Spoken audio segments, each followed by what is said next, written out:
Welcome back to another episode of Dealing the Cards. It's been almost a week now since the Cardinals' end of season press conference, and the future has kind of been laid out for Cardinal Nation. I'm on here today with Bernie Miklasz to talk through what are our thoughts about what's been announced so far, and even if we don't fully agree with where the Cardinals are going, what are some silver linings or potential positives we could see from this offense and or off season and the 2025 season. We'll talk about all that and more in this episode of Dealing the Cards. Bernie, it's always a pleasure to have you on. Thanks for joining me on a Sunday night. How have you felt about the MLB playoffs so far? I I, I was as someone who grew up watching Earl Weaver and Jim Palmer and Brooks Robinson and Boog Powell and Frank Robinson, Dave Johnson, Mark Belanger, all of them. And I have family and friends back in Baltimore, of course. I was pretty disgusted that the Orioles got swept and scored one run in 2 games, and it was like the second year in a row. But I got over that pretty quickly. I love the Brewers and Mets winner take all, and I felt bad that the Brewers lost, only because I admire them so much, and hate to see Devin Williams, who's a St. Louis guy and a great guy, hate to see him take the bad loss there. And I did watch. I wanted to see Ohtani's first postseason game, and that did not fail in any way to disappoint. And that's going to be a crazy series. And as we record this, they're going to play another one tonight, so I'm looking forward to that. Yeah. Oh man. I mean, there's all that talk for years now. Like Ohtani hasn't proved in the playoffs yet, and then boy, he jumped right in. So it's something. Yeah, it really is. Padres are really, really good. That was a tough one for them to let get away, though. But what are you going to do? It's going to be interesting. It looks like to me, and again, I'm overreacting perhaps to one game, but it's going to be kind of a battle of the bullpen situation. So for sure. Looking forward to that. What do you think so far? Oh, it's been fun so far. I mean, when the Cardinals are not in it, I'm always kind of like, and I can't remember who texted. It was Sandy from the podcast texted me last night. It's like Lane Thomas had a 3-run homer. Luke Weaver closed out the game. I forget. There's a couple other former Cardinals who did stuff, and it's just like, oh man, in another universe. But Harrison Bader's running the bases and scoring runs when the Mets are taking game 1 from the Phillies. And you got your Matt Vierling wasn't a Cardinal, but he's a St. Louis guy. You got your Matt Vierling for the Tigers, and who else? Edmundo Sosa's actually starting for the Phillies in game 2 because the manager benched Alec Bohm. So it's Edmundo Sosa is in there. And by the way, that was actually a good trade for the Cardinals too. But I'm just saying, you're right. They're everywhere, and we're probably missing a few. Yeah, for sure. Well, I know we came to talk Cardinals, but real quick, I want to get your thought. Like, I mean, we brushed upon Ohtani for a second. Like, is he the most talented player you've ever seen? Because I mean, I'm basically the best players I can think of. I caught the end of Barry Bonds, Pujols prime. And I can't think of a player that's ever been as good as Ohtani, especially if he ends up pitching again. I have to say, I tend to not get.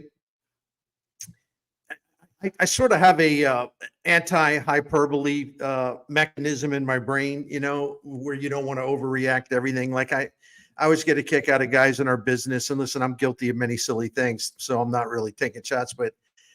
Someone like Jason Tatum, I'm just using a hypothetical, he'll score 43 in like a playoff game and have like 12 rebounds. Yeah. And it's like, all right, has he now moved into the top 10 in the history of the league? Like the best small forwards in the history of the NBA. It's like, listen, I love Jason Tatum, St. Louis dude. I love it. But let's just calm down a little bit. All right. He's not top 10 already, but listen, Ohtani, though, there's just no way to poke any kind of holes in his resume or his brilliance or his excellence. The guy is just absolutely ridiculous, and to think he'll be back on the mound next season. But what a preposterous season he's had, and then of course he starts it all up again. His first postseason game. I think he's the best that I've ever seen, and he makes it look so easy, easy.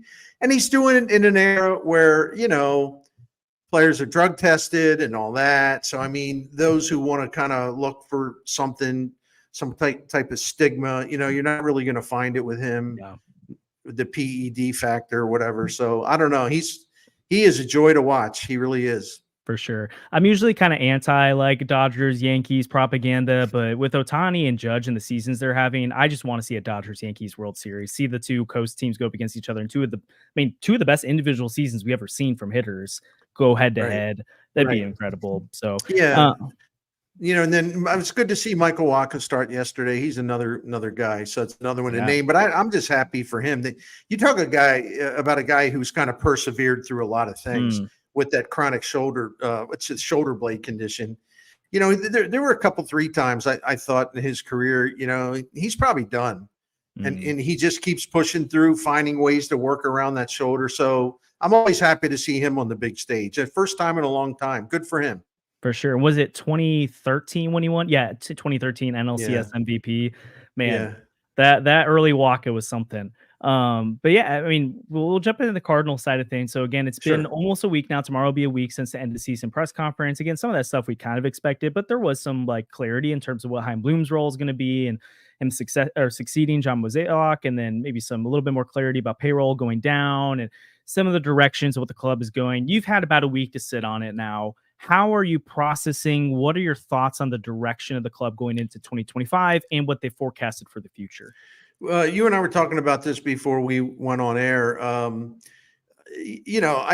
still believe very much that, or my preference was to see Heim Bloom take over the whole thing.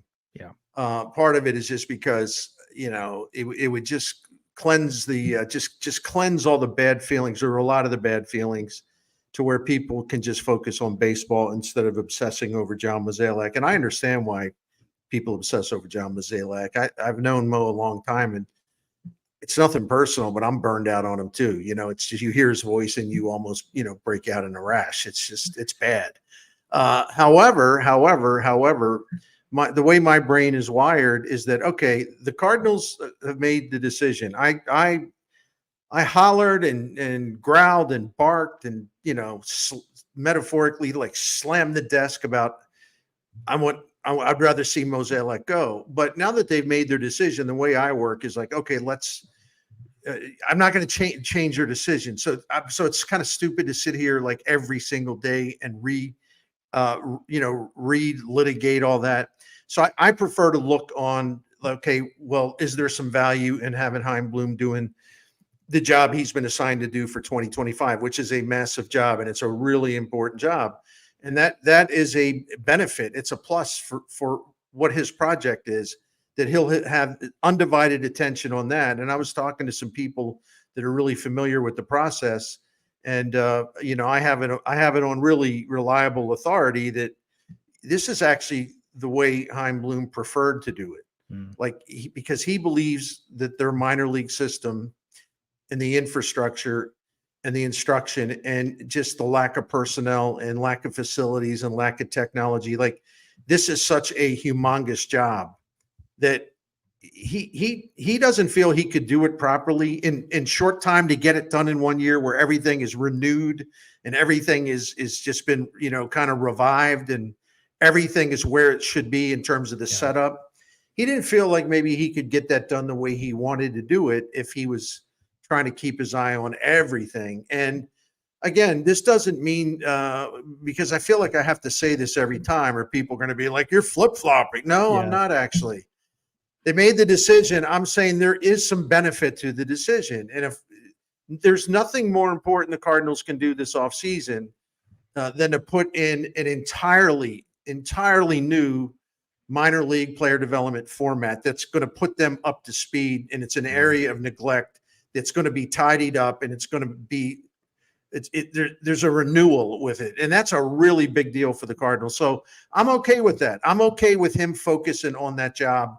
And then it gives us all something to look forward to. A year from now, he sits in the big chair. I'm sorry to go on for so long. No, that's great. You brought up the point where it's like people feel like you're flip-flopping on things. And like an example from this past offseason is when it hit, I was like, go after Aaron Nola, trade for a Tyler Glass now, like go after a high-end starting pitcher for once. And they got Gray, but then they went the Gibson Lynn route. And I was so anti that. But at some point, I was like, okay, let's see the silver linings. Okay, well, the back end of the rotation was so bad last year. If they can get even average starters out of Lynn and Gibson, that can raise that floor a little bit. Like the ceiling's not there, and that's what we care about. But and then like once you start to like make those arguments that people get mad about it, it's like, okay, hey, at some point I want to move on. I don't want to just keep yelling about the same things over and over. Yeah, because we've already expressed ourselves 1,000 times on it. What's the point? And I'm with you, actually. You and I agree with that too, because there's the only way to evaluate after John Mozeliak and the Cardinals made their moves last offseason to sign those 3 starting pitchers, right?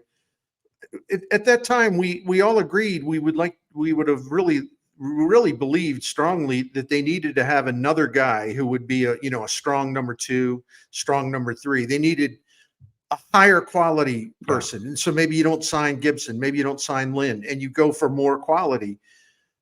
So I think that's something that probably 99% of Cardinals fans and media agreed on, but the fact is they didn't do it. So once they signed the 3 guys that they do, again, the way my brain works is to just say, okay, well, how did those specific moves work out? Yeah. And those specific moves actually worked out fine. Yeah. Not great, solid, stable. I mean, they're 13th in the major leagues in quality starts. They were 8th or 9th in innings pitched. It was a much more stable and solid rotation. Yeah, they needed another big puncher in there, but they didn't do it. But I want to evaluate how the group that they did have, how did they perform? Yeah. And all in all, they were solid enough. So it worked to an extent. But the problem was at the front end, not going for a higher caliber of starter. Sure. These are separate issues. For sure. It's hard for some people to kind of figure that out. These are separate issues, and we can talk about them, number 1 and number 2, which we just did. Yeah, for sure. Well, I want to put a pin in some of your points about Heim Bloom focusing on player development for this year and maybe some of the pros of what could come from that.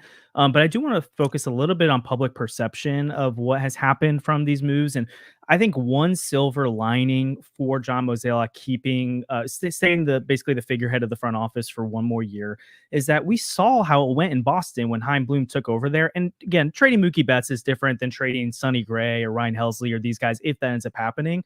But for the casual, people who are listening to this, the people who read all of our stuff, like they're probably more invested than the typical fan, and especially the casual fan. So the typical fan is going to hear they hired Heim Bloom, look him up real quick, see he traded away Mookie Betts and be like, why on earth is he here? And then he starts trading guys away in St. Louis, and they're going to freak out about what's this guy's deal. And then the casual fan is just going to hear what they hear from other people, and they're going to write off Heim Bloom right away. I think a silver lining of Heim Bloom not being the spearhead of a potential payroll slashing, tear down. Again, they could be competitive next year, but there's also a world where they're really bad. And not having him be the front man for that kind of shields him from potential unnecessary criticism, and honestly kind of potentially sets him up as like this like white knight next year where it's like they went through the crap of what 2025 could be, and now Heim Bloom's the guy who kind of gets to reap the rewards of it. Again, you and I are the same on we would prefer Bloom to be taking over right now, but do you think that's kind of a valid thought process? I don't know how much that crossed the minds of the Cardinals front office and ownership group, but at least now that the decision's been made, I see that as a really helpful silver lining. I could not agree with you more. And he will come in clean. A year from now, he will come in clean, and hopefully behind the scenes this offseason, he'll be having some input at the major league level. I'm hoping that his role will be to advise Mozeliak on trades and like what's good value for Sonny Gray or what's good value for Ryan Helsley, things like that. So he can still contribute to this offseason, but I think it's best for him to be in the background. And I totally agree. I'm going to refer to this, and it sounds like a nasty term, and I don't mean it that way. But one reason, and you and I think agree on this, is like even if Ali Marmol was considered to be a really excellent manager or whatever, a really fine, really good manager, there would be a large percentage of the fan base that just would just dismiss him and just belittle him and bemoan his presence no matter what, because he has the Mozeliak taint. And when you have the Mozeliak taint, you're doomed. You're not going to win. Your favorability ratings are going to be low simply because you're perceived as Mo's guy. Yeah. So if Heim Bloom is in there with Mo this year, and they're sort of presented as like, well, Mo's running things, but here's our guy, and Heim Bloom's right there with them making these decisions. The first thing is going to happen is the same thing that happened to Ali Marmol, where the performance is secondary to the fact that people perceive Marmol, and then in this scenario, they would perceive Bloom as like a Mozeliak guy. Yeah. Well, we know that. Well, that's a joke. Then no, he's got no credibility. So it's good for him to not have that taint, the way Marmol has to live with that taint. And I also think, and I know you've written and talked about this, so I should turn it over to you. And I talked about this on KMOX at length when we did a streaming thing, and Kevin Wheeler and I and Tom Ackerman and everybody agreed. Matt Pauly, agreed. Yeah, they need to have Heim Bloom this year when he's doing all these very, very important things to revive what used to be the pride and joy of Cardinals baseball, player development. They need him to be really visible and explaining everything he's doing. And like, here's a progress report. Every homestand, there ought to be a progress report. Yeah. Progress report. And I know you feel that that's important too, because if he's in the background and we never hear him talk about, oh, we're excited because we did this. We're excited. We just did this. Like, don't make a huge PR blunder by keeping him in the shadows. People want to hear about what he's doing down there, reviving the minor leagues. Go ahead. I'm sorry. No, I totally agree with that, because it might feel like we're speaking out both sides of our mouth. We say, oh, he should be in the background to avoid criticism, but he should also be in the front lines talking. But I think it's a way that you can almost give him a bunch of layups consistently with the public to be like, right, hey, here's a bunch of things he's doing really good right now. And again, it might be a little bit of a fault. Like, I'm really high on the Heim Bloom side of things, but should set some realistic expectations of winning a World Series at one time here in St. Louis would be a huge deal. Getting them back into being a consistent contender would be a huge deal. Don't want to pump them up too much because we haven't seen him do it yet. But if he can consistently talk about these major changes he's making that I think this fan base cares more about than the typical fan base, that's going to give him a bunch of layups and potential opportunities to gain the goodwill of the fan base. When if instead they put him on the front lines to talk about why they decided to trade away Wilson Contreras, that's like shooting a full court shot. And it's like, well, if it goes in, okay, he thread the needle, but it's probably going to miss wildly and everyone's going to be really frustrated. Let Mo take those blows, and then let Bloom get all these little bit layups of public relations and keep his favorability rating going up into the right, so that when he does take over, people have a healthy optimism. I'm sure, this fan base wants to see results, so no one's going to fully buy into him until they see it. But there are some ways that they can see results this year when they hear these updates, rather than just vaguely, oh yeah, we're spending money there, or making investments there, we're changing things there. Bloom's doing that. Like, let the fan base know what's going on. And don't you think, and here's like a somewhat new thought to all this, it's related. Don't you think that it actually reflects well on Bloom, to where he was able to sort of put his ego aside and prioritize what he thinks is really, really important for him to do this year. Yeah. Rather than, it's like, well, I'm not coming there unless I'm running everything, Yeah. I know, no. I understand, Bill, why you're asking me to do this, but people got to know I'm in charge, that kind of thing. But no, there was none of that. That's one of the beautiful things about the Tampa Bay model that he was involved in and he played a major role in. I've had fans, on my YouTube channel, the comment section, fussing at me. They're fussing. Well, oh, you overstated his importance in that operation. Well, why do you say that? Well, because you said he had a lot to do with this, and that wasn't his title. That wasn't his. He didn't have that title. So I thought you're not accurate. And I said, I read the book about the Rays and how they pulled this off, and I read the book that he put together, The Rays Way. I've read 20. It seems like 200 stories now about all of the things he did during his time there, the things that were not necessarily under the umbrella of his title. And what's beautiful about the way the Tampa Bay model worked is that it was an organic thing. It was a group think, not a group think. It was a think tank thing. It didn't matter who had what title. Whenever they were formulating a strategy, or even discussing who they should sign, or can we fix this pitcher, everyone in that front office operation was involved, because they viewed it as like, we've got a lot of smart people and everyone should sit down and be part of this overall discussion. And so people get hung up on titles. The Tampa Bay model basically defies any titles. They give them out, but it's just one big group constantly talking about what's the best course of action. And that's a pretty inspirational thing. And I would like to see the Cardinals have something similar. But, you know, it's just, it frustrates the heck out of me how little people understand, the people that are criticizing this move.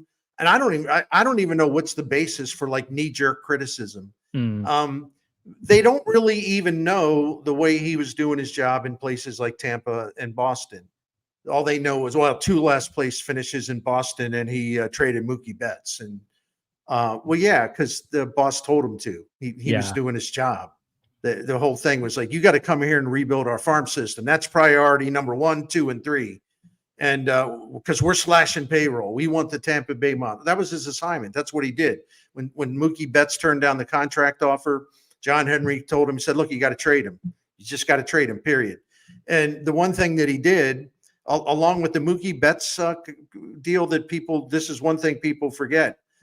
The Red Sox were over the competitive balance tax payroll, and they were a multiple violator of that. So they were moving into a huge penalty phase of financial penalty. He got the Dodgers to take David Price. Yeah, people don't talk about that. And when I brought that up, somebody was saying, oh, so he gives away a good pitcher too. Well, they got to the World Series. That David Price didn't even pitch in the postseason. He was with the Dodgers 2 years after that trade. He never appeared in the postseason. He made 11 starts. He was at the end of the line. He got them. Heim Bloom got them to take David Price and $46 million of what was still owed in his contract. And by taking that $46 million off the books, John Henry and the Red Sox got under the competitive balance tax payroll, where they avoided these massive penalties. But no, the people that hate him for whatever reason, they just hate him, and they don't even know what he did. To be able to get the Dodgers to you can offload that salary. Yeah. It wasn't good to trade Mookie Betts, but he didn't have any say in the matter anyway. Yeah. Well, it also affects. I could talk about Heim Bloom for hours. Yeah, and it impacts the return when you're going to have to take on an albatross contract like that. Sure. The Dodgers are going to give you less in return. So, I mean, again, no matter what, trading Mookie Betts was going to be a poor decision. But again, like, anyways, I think you bring up a really good point about the humility that it takes for Heim Bloom. If this is true that this is something he wanted from that, again, it probably also tells me he's learned from what happened in Boston. And don't you want that from a guy who has experience, where he goes, I started off in Boston and it got really rocky quick because they asked me to do all this stuff, but I also had to oversee the major league side of it. We have a passionate fan base that wants to win now. And then he jumps into a situation like this. And again, he has the advantage of being a guy who's been around for a year, which a lot of, again, if you're hiring a new Pobo, usually they're jumping in from another organization. They had some interviews. They probably know the organization, but they haven't gotten a year-long intensive study of it. And if he got a year-long intensive study and then also thought to himself, I need another year to actually implement the changes full time, that probably means there's some major issues. And again, we've seen like Katie Woo's piece and Derek Gould's had stuff, Jeff Jones. I mean, pretty much all the beat writers now have had great stuff about the issues within the player development system. If it's really that big of an issue, and we can all pretty much agree that the Cardinals need young talent to really pump I mean, we can talk all day about signing free agents and trades, but in a market like St. Louis, if you're not going to spend like the Dodgers, you need to supplement young talent with those things, not rely on it. And even the Dodgers and Braves and teams that do spend a lot have homegrown talent. That is a part of this game. And so I would rather have Heim Bloom set this team up well for 2028 through 2032 than this jump in right now and oversee all these other things and kind of give part of his effort to something that he's really good at. Like, this is the thing that is his bread and butter. It's the thing that you expect it to overhaul and to be the best part of his job. And then again, if he is maybe a little bit more, I think one of the consistent criticisms is that he's been maybe a little bit afraid to pull the trigger on some moves and stuff like that. Yeah, that was one criticism in Boston. Yeah, and which I mean, it makes sense if you, to your point, you come from the Rays system where again you're in the front office, you're having a bunch of people speak into decisions. He's a thorough guy. I mean, I don't want him to lose those things, but maybe he's learned, okay, at some point I have to go with my gut sometimes and realize I'm not going to have all the decisions. And again, I'd rather have this version of Heim Bloom than the Heim Bloom that came from the Rays. That's the young spud that everyone's like, oh, I want to tap into this guy because he could be the next best executive. I want the Heim Bloom that's gotten beat down a little bit. That's hit the mat a few times. That's you learn from your mistakes, right? Yeah. Yeah. And so that's a benefit. That's right. And the other thing about Boston too is he never had the advantage of like really hiring his own staff. I mean, he brought in some analytics people, but I mean, he also inherited a lot of people. And I'm not saying that anybody you inherit is like bad and they automatically should be let go. I'm not saying that, but like Bloom, I think, took that job under the understanding that it's like, well, no, you can't bring in. I'm just making up a number no, you can't bring in 12 new people. You can bring in 4 new people, or something like that. So when he takes over the Cardinals front office, just like now when he's putting together a whole new minor league operation, he's going to be hiring all of his own people, and there will be some carryovers from the previous regime. And these are good. What we're gonna say? Why is he keeping Jose Akendo? I don't think anybody's going to say that, right? But then when he takes over the big chair a year from now, he's going to be surrounded by his own guys and women who, the political aspect of that job will not exist because they're going to be a group together, like Tampa Bay, where they all sit down and discuss every possible scenario and exchange ideas and brainstorms, and no one's ego gets in the way, and then he makes the decision. I really like that because I don't think Mo really delegated very well. I don't think Mo. I think he had a hard time trusting others. So I don't think that'll be if Heim Bloom brings people in, it's because he believes in them and he trusts them and he knows they'll be an asset. And that's going to be a huge difference between his regime when it starts and the current regime. Yeah. Well, I think we're trending toward, I would love to jump into this a little bit more of some of the things that maybe could excite Cardinal fans about what this offseason can look like. And then again, as they're transitioning to Bloom leadership, real quick, I just want to thank a sponsor of our podcast, and it's 314 Sports Cards and Collectibles. They're located at 9640 Olive Boulevard in Olivet. They're open 10 to 5 Monday through Friday, 9 to 4 on Saturdays, and they buy, sell, and trade all sports cards and Pokemon cards. So whether you're into the newest selections of packs, boxes, or single cards of local players, stars around the league, or legends from your childhood, go check out 314 Sports Cards and Collectibles. Many of you go over there already. They tell us all the time that you check them out. So please go support them. Let them know we sent you. Again, follow them on Instagram. They post a lot of their deals there. And then they also have some apps where they go live and you can live bid on cards as well. So if you're interested in collecting, flipping, trading sports cards or Pokemon cards, go check out 314 Sports Cards and Collectibles. Thanks, 314. Hey, can I ask you a question? Yeah, of course. I like to throw a curveball at you here. Okay, let's do it. Are you a Wilco fan by any chance? Wilco band music. I have not heard. I'll write it down now. Okay. No, the reason because you kind of got that Jeff Tweedy look on the guy that writes all the songs for Wilco. Okay, I'm gonna look up Jeff Tweedy after this. The Ghost is Born album era of Jeff Tweedy. You got the Tweedy look. Okay, so I'm thinking, okay, yeah. So see, you never know what kind of change up you're gonna get. Hey, I love it. Now once Andrew watched, I don't know if I think he's watching live right now. I'm sure there's gonna be a meme that he posts of me about it at this point. But that's good. I'm gonna look up Jeff Tweedy, right? Yeah, Jeff Tweedy. Just as it sounds, like tweed jacket. Anyway. I love it. So, okay, again, we've talked about the Cardinals have already made their bed with the decision. They're not going to change it. They're not going to go, hey, Bernie and Josh said we should do it differently, so we're going to put Bloom in charge now. Mo's stepping down. Like it's just not happening. Right. So, what are some things you're optimistic about? Potentially, let's just go even like as near as this offseason. What are some things that you're hoping to see from the front office, or things that could excite this fan base? As they, this is a different offseason. When was the last time St. Louis has had an offseason where they're resetting, rebuilding, whatever that means? Like, I think there's this, you can make an argument this might end up being the most interesting offseason in St. Louis there's been in quite some time. Well, I've said this a lot, and I'll be quick this time about it. This is the most important offseason they've had since Bill DeWitt and his partners purchased the franchise right before Christmas of 1995. It didn't become official until the spring of 96, but they basically bought the team in December 1995.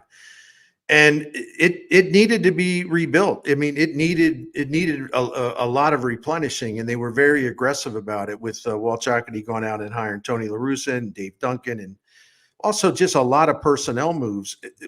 Just in terms of the magnitude of that offseason, it was huge. It transformed the Cardinals franchise, and the DeWitt era has been incredibly successful until it wasn't. It tailed off over the last few years, but this one is just as important, but they're not going to be doing it the same way. They're not going to go out and get Ron Gant and the equivalent of a Ron Gant, the equivalent of an Andy Bennis, and bringing in some of those Oakland A's guys and Stottlemyre and the whole list of them, right? This is going to be more about to an extent deconstructing and maybe offloading players rather than bringing players in.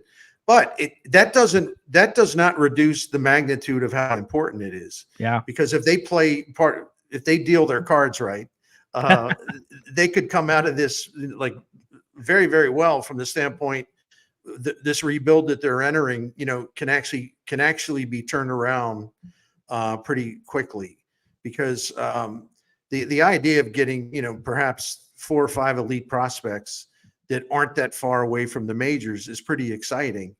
I accept the fact that this is a rebuild. It's not a teardown, but it's a rebuild. And I think the Cardinals need to be honest about that. I think most fans would understand this needs to be done. You can't go out and jerry rig a starting rotation every year. You just can't keep doing that kind of stuff. And you have to play young hitters, and you have to know for sure about them before you sort of impulsively overreact to stuff, which I think this front office and even the managers have done. So, and you wrote a piece about this, and I know you've talked about it. I complimented you before we started the stream about they do have some trade candidates. There's no doubt about it. And if they can pull this off, they could be in really good shape, even though they'll be subtracting some name players and some of the familiar players. So you take it from there. Yeah. Yeah. Because I think when most people use the word rebuild in baseball these days, it's the Houston Astros Cubs style, where you trade away everyone and you go into a 5 to 7 year rebuild, hoping that you make the playoffs again and win the World Series. Or you can end up being the Pittsburgh Pirates or Colorado Rockies, and you're doing it for 15, 20 years. That's the danger of it. And so there is a world where the Cardinals' young players that are already on the major league roster right now aren't good enough. And so you are actually trending more toward a 3-4 year rebuild.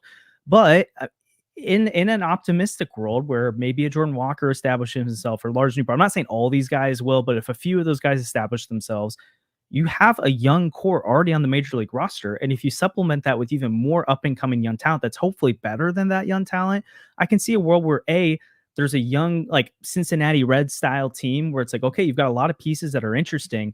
And now you would expect a market like St. Louis to supplement it with some veteran talent through free agency or through the trade market in 2026 or 2027 to turn this around. But I mean, I look at the veterans that have already kind of been thrown out there as potential trade candidates. And I would be shocked if they get anything for Nolan Arenado, because it really seems like, again, this is speculating at this point, but you would think he's a Dodger, and do the Dodgers even want him? And if so, it's basically the Rockies, the Cardinals trade 2.0, where there's one destination, everyone knows it. So why would the Dodgers give up anything?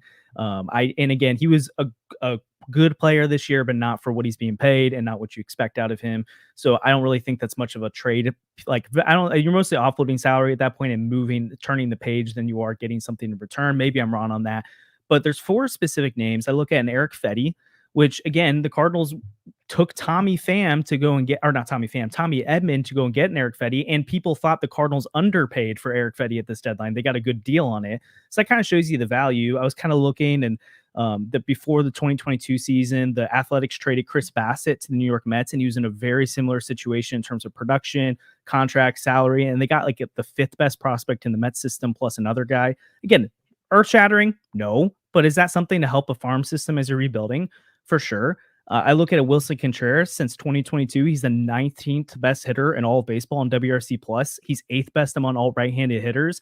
If you just look at his last 559 plate appearances, so like a year-long sample size, that's a 157 WRC plus in his last year of work. I mean, top 8 in all of baseball, top 4 among all right-handed bats. Like, it's an elite bat. So even if a team doesn't view him as a catcher, I want that guy playing first base for me. I want that guy, even if he's your primary DH, getting a top 10 hitter in all of baseball. Again, he's aging. You can't necessarily know for sure if that's going to stick up, but you're paying him 18 million a year. I mean, if he was hitting the free agent market and he was a first baseman and people were confident that his bat was going to continue to play, he's getting more than that in free agency. So I think that's someone that could bring you something.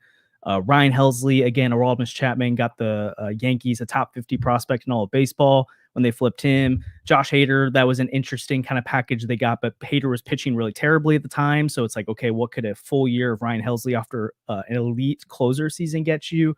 And then I think sneakily Sonny Gray can get you something. Like the ERA doesn't scream ace to me, but 3.12 FIP. He was, I think, third in all baseball behind only Chris Sale and Tarek Skubal in K percentage this year. Like, this dude's got elite stuff still. And if you cut down that home run rate a little bit, I know you got to pay him a little bit, but we've seen teams like, or I guess the Mets trade away a Max Scherzer, a Justin Verlander, pay down a little bit of their contract and get top 50 prospects in baseball for a pitcher like that.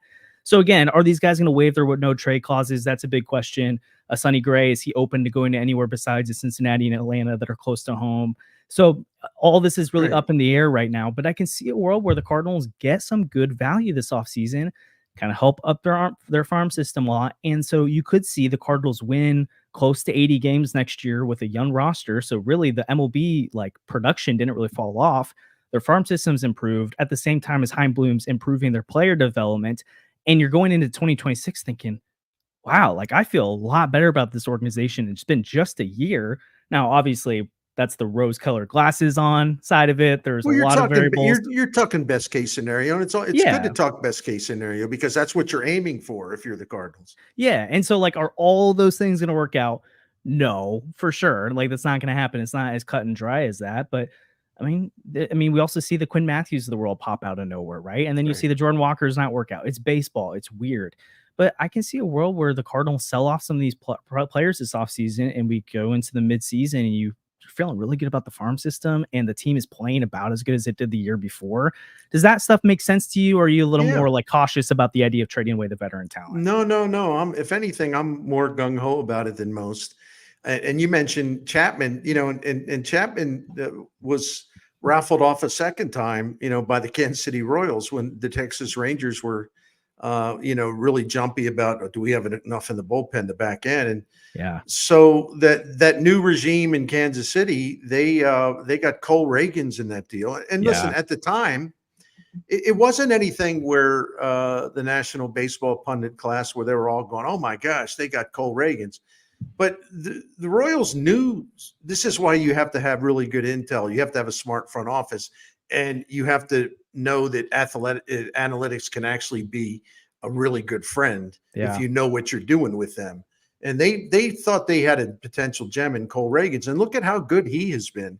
And they got him for a rental of Chapman. They got him for 2 months plus the postseason. And they were able to flip him for that, or maybe that trade came in June, but it was a short-term pickup. And that's what's so interesting about this. The Cardinals have those types of possibilities where similar things can happen. I mean, they've got 1 full year of Ryan Helsley to trade you. They've got 1 full year of Eric Fetty to trade you. They've got 2 years of Sonny Gray to trade you, and that guy would look really good in a rotation that's. Where you have a so-called legit number 1 starter, he slides in there real nice after that. And especially now that he's a big time strikeout guy, he misses bats. Yeah. I don't know I think his awful road performance this year was kind of an outlier. Yeah. I doubt very much that'll happen again. They have possibilities, and those possibilities must be pursued, because what is the point of keeping all of these guys around and their salaries when and you're only going to finish, okay, they won 83 this year, you're going to win 80 to 84 with them next year. They're basically bringing the same team back or most of it. What's the point of that? Sometimes you need to feel a little hurt. You need to take a risk where it's, hey, this could end up, we could be feeling some pain on this. You got to have conviction. You just do. You have to believe this is the best course to take. They got to get out of the middle of the road, or I should say the mediocrity road. You can't just keep staying in that lane. You have to choose a direction. And we know the direction is not going to be Bill Witt rushing in like a crazy man, trying to outbid everyone for the top free agents. That's not going to happen. Yeah. So what's the point of staying in that lane that they're in? It's okay to get off the road a little bit, so to speak, and then you come back with a better car, right? That's what I want to see him do. I really, really do. For sure. And to your point, you agree. You agree. Yeah, too. for sure. And to your point earlier, hopefully Heim Bloom's speaking into some of these moves. And again, I'd be shocked if Mo is not running these by him. I think that's a part of the process. Again, I don't know how much Heim will have the final say, but you would hope it's going to impact the club beyond 2025. Heim's the guy who has the answer for it. But I mean, think about the front office he used to be a part of, the Rays, who have felt like you don't want to trade with those guys because whoever they're asking from you is probably going to end up being bad for you that you gave them up. I mean, think of the Matthew Liberatore trade back in the day. It was funny. I was listening to Heim Bloom because I realized about a month ago, I've never heard him speak. And I've talked so much about him. It's I just want to know what does he sound like? And so I was looking up some stuff and he was talking about their draft class. He's like, oh, we really like this Liberatore on the first round. And this local guy named Shane McClanahan that we got in the second round. And it's like, oh, you just dropped that name out of nowhere. You got him late in the draft. And it's I'm excited for a guy. I mean, Randy Flores has done a solid job with their drafting. But again, you got a guy like Bloom who's identifying the talent that you can pick in an amateur draft, international market, which is a whole other topic we could talk about the Cardinals haven't tapped into in a while. But again, maybe he's the guy who's seeing some guys in other organizations. And I feel like we got a sprinkle of it this past offseason where who did they get in the Rule 5 draft? Ryan Fernandez. They went after Andrew Kittredge. They went after Riley O'Brien. They went after Nick Robertson. Again, most of those didn't work out, but one hit big. And Kittredge hit too, yeah. True, yeah. And Kittredge hit too. So, I mean, again, and I like how they did that too. They took a lot of really low risk starts at the dartboard, and 2 popped off, and 2, well, Tyler O'Neill, but we all knew who's going to be gone. And then the Keenan Middleton, it's okay, $5 million. I'd rather you do that than Andrew Miller or Brett Cecil. That's a low risk, high reward potential thing there. So I'm interested to see what they could do this offseason in a retool rebuild where you're flipping talent to hopefully improve for 2026 and beyond. Just another side note about Bloom and that front office operation in Tampa Bay and how smart it was about identifying pitching, whether it be drafting a pitcher, whether it be repurposing a pitcher, whether it be changing the way a pitcher throws. As far as one of their big things in Tampa Bay was actually a really simple thing, which is what, dude, your slider's great. Why are you throwing all these? Why are you throwing all these garbage pitches?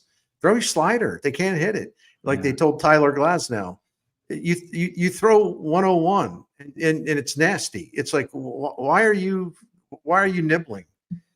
Throw the 4-seam fastball. You're going to win those battles. And so sometimes it's really not as complicated as we make it out to be. And they know how to simplify it as well. But I looked this up using Fangraphs WAR.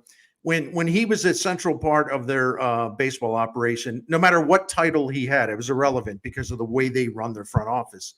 He there's 2008 through 2019. They were number 1 in the majors over all those years, number 1 in the majors, and it wasn't close, with wins above replacement from pitchers age 25 and younger. Oh man, number 1 across the board, starting especially, bullpen pretty good too, and number 7 in position players, by the way, age 25 and younger. That's what you get with a Heim Bloom operation with the emphasis on player development. That's what you get. And that's what they're getting in Boston. I mean, we don't have time to go in this, and I don't have a complete list.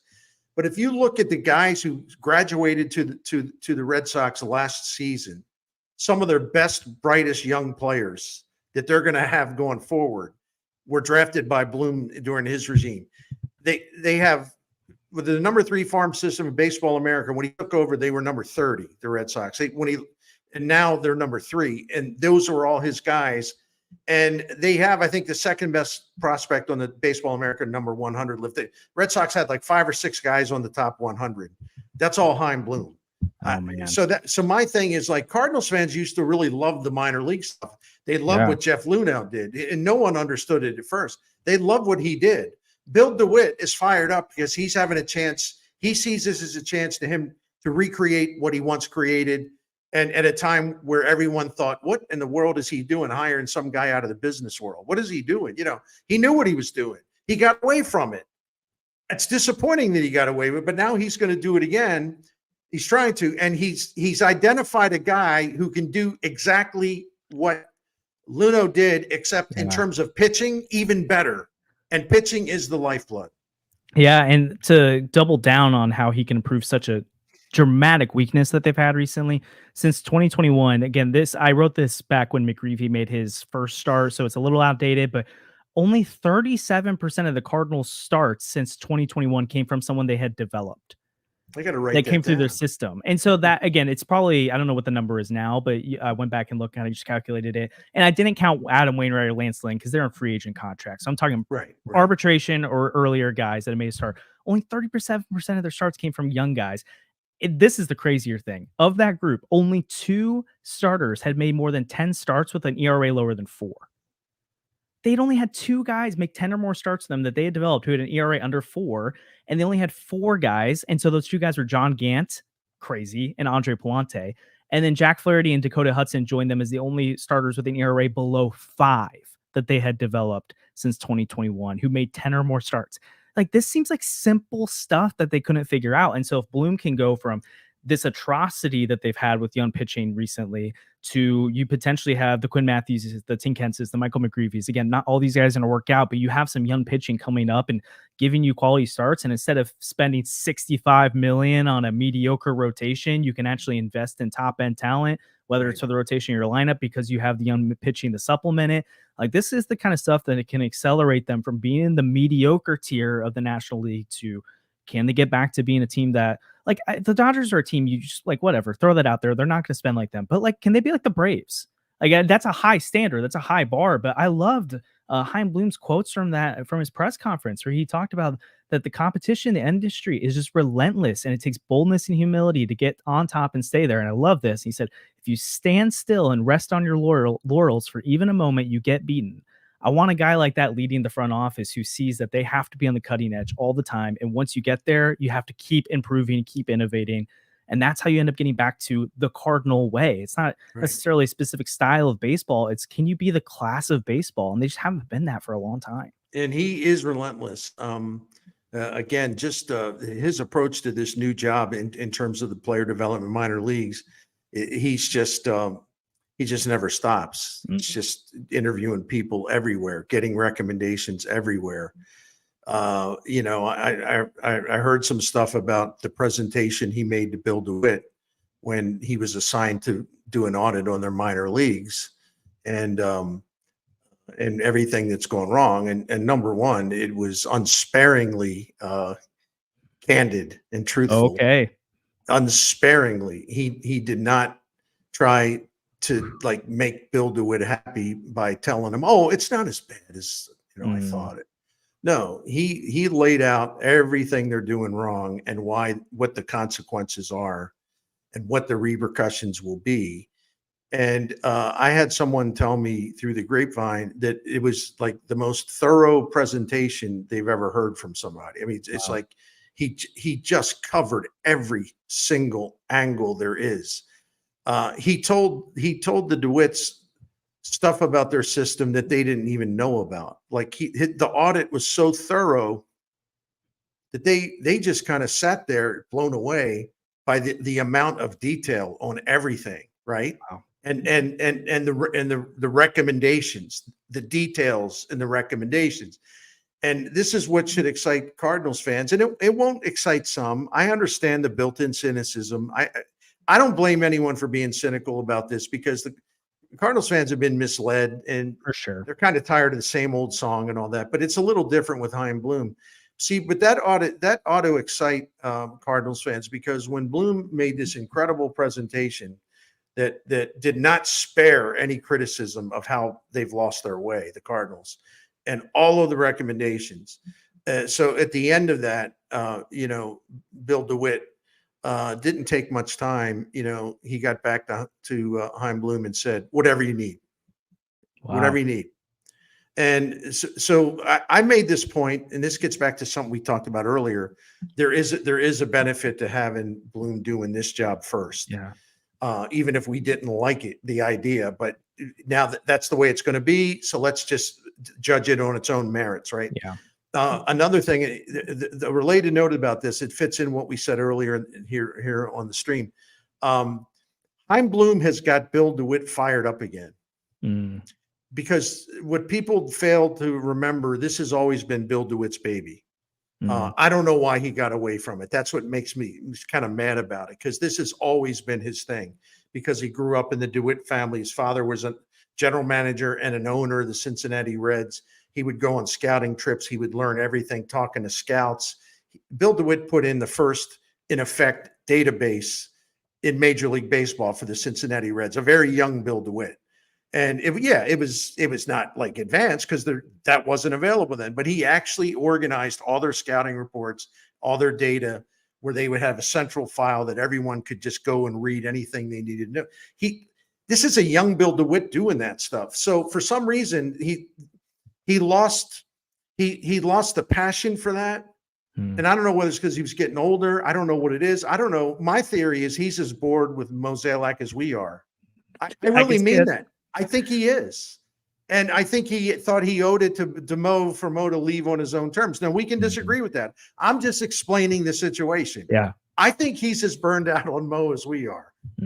And so Heim Bloom has got Bill DeWitt really motivated again about the farm system and player development and payroll efficiency. And by the way, let me say it again. I'm obnoxious because I keep saying it. Payroll efficiency is a good thing. It's not like, well, yeah, of course, because Bill DeWitt's cheap. He doesn't want to spend money. No, it gets back to what I've been hollering about for years. Yeah. Don't spend stupid money. I don't want them to spend money if they're going to spend it stupidly.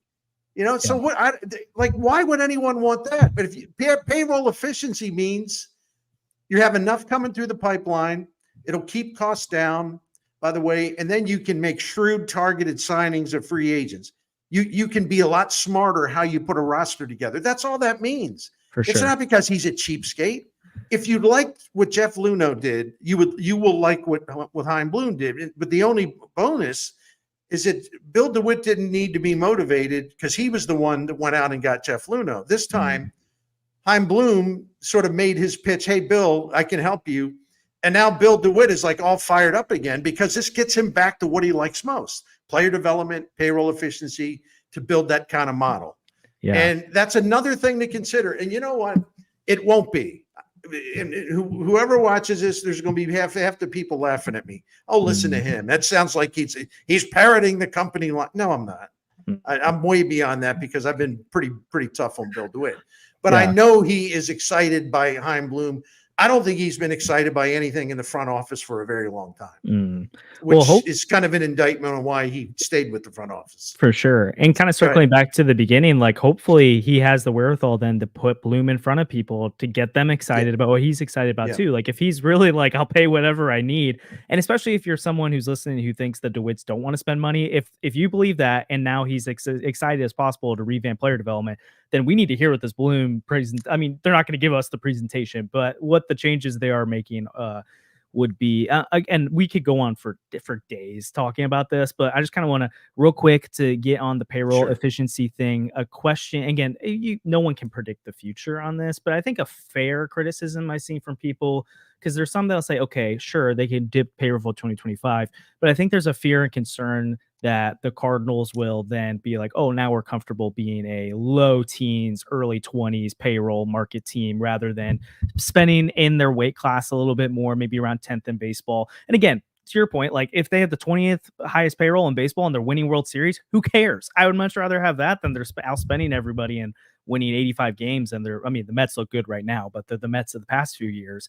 But do you have any concerns that as Bloom gets in, the efficiencies start to work out well, that they won't use that, because I think there's a world where they can use that as a crutch to be like, oh, we can just try to not spend a lot because we have a guy who can take advantage of a small payroll, rather than it's an advantage of, oh, we can be a club that spends 180 million on payroll, but we do it well and we can make targeted moves with it because we are so efficient in other areas. Do you have concerns that they would potentially go back and not come back up at all? Yeah, Josh, man, that's a heck of a question. It really is, because it is a question like that. It would be natural to make us wonder about. Yeah. But I'm told that there's a couple of things that really address that question. I'm told that one thing about Bill DeWitt is that as much as he loves the Tampa Bay model, he always thought one really bad thing about it was because they were so tight on payroll. I mean, when they did all that winning from 2008 through 2020, when they played in 2 World Series, more than the Yankees, and the same number as the Cardinals, the highest payroll they ever had was 77 million, 26 man. I know, right? But he did a bad job because you didn't win a World Series. Yeah, okay. And I pardon the people that heard this on my YouTube or whatever. When Heim Bloom from 2018 through 2019. The Cardinals outspent the Rays over those years by $738 million. And you know how many games they won in the regular season? You know how many more games they won over those years, 13 years? 25. Okay, 25. I was going to say, it was a pretty low number. I remember you talking about this. Wow. Like the Cardinals were number 3 in winning percentage over those years. The Rays, despite spending $738 million less, were number 5. Wow. And they got to as many World Series as the Cardinals. That seems like smart baseball to me. But anyway, in a related note, what I was going to say, but me, I go off on a little tangent here, so I apologize. It takes so long. Bill DeWitt always said the one thing about the Tampa Bay model, is that they're really rigid in what they spend, and that's their philosophy, and it's worked well. He wasn't being critical of it, but he feels it's a shame because they have some really, really outstanding players, that they don't keep, they can't keep, or they won't keep. And so they're always having to do the same thing over and over again. And the one thing I know for an absolute fact about Bill DeWitt, because I've talked to him about it many, many times, Bill DeWitt strongly believes in you need to have so-called iconic players on your roster. Like you fans love having superstars, not the expense of having a bad team. That's why Bill DeWitt was so driven to go get Goldschmidt and Arenado. And those moves at the time were obviously heralded, and nobody questioned anything because they were a travesty how easy of a trades they were in terms of what they had to give up. But he realized they were losing, Pujols and Molina, and Wainwright was getting old. And it's kind of like, all right, a franchise, especially like the St. Louis Cardinals, a franchise needs stars. We have to have stars. So that answers the question. If he's going to stay with that philosophy, it's not going to be enough just to have this assembly line of prospects who are good players, and a lot of them are going to be in your roster. He likes to have stars, and stars cost money. Yeah. Well, once you started to talk about that, because what's the quote that they talk about? They've had a Hall of Famer in uniform for however many years now. It's like, well, if they're going to continue to have that mentality about things, then they can't embrace the Rays model, because that's just not going to be possible. So, I mean, you can embrace the best parts of it, but not go all the way down the deep end. So that's right. And again, we've seen I keep saying we can't compare him to the Dodgers, but we've seen the brainchild of the Rays, Andrew Friedman, do that in a big market like Los Angeles, and look what they can do. So I'd be interested to see how it plays out in St. Louis. So Bernie, again, thanks for hopping on, man. Really appreciate it. Always enjoy your work and hanging out with you, man. It's always a pleasure. I'm always here for you and Sandy and Andrew and anybody else who's part of the Dealing Cards family. Appreciate that. Thanks for having me come in and visit. Of course, anytime. Again, what I got to do is, I haven't live streamed yet on my YouTube. I'm going to have to do this, and you have to come on. Okay. And we'll cut it up. Sounds good. We'll do a home and home college football style here. So that's right. Thanks, man. Appreciate your work a lot, Josh.